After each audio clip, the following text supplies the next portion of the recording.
The first part of the design process was to observe other people's chairs and to find out how the components worked together and see where strength needed to be.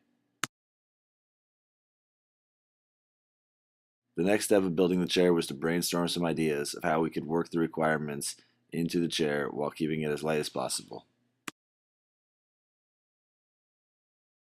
From there, we began to rapidly prototype a small-scale version of the chair.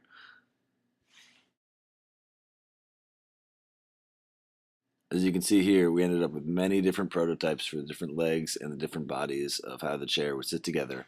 We were testing different strengths and different patterns, materials, along with different heights.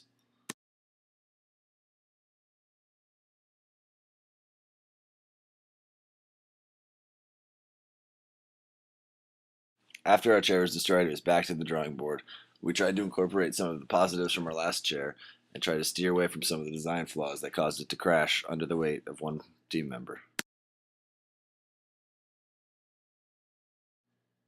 From there, it was a lot of tedious building, cutting, and designing that we had to do in order to get the chair to be completed.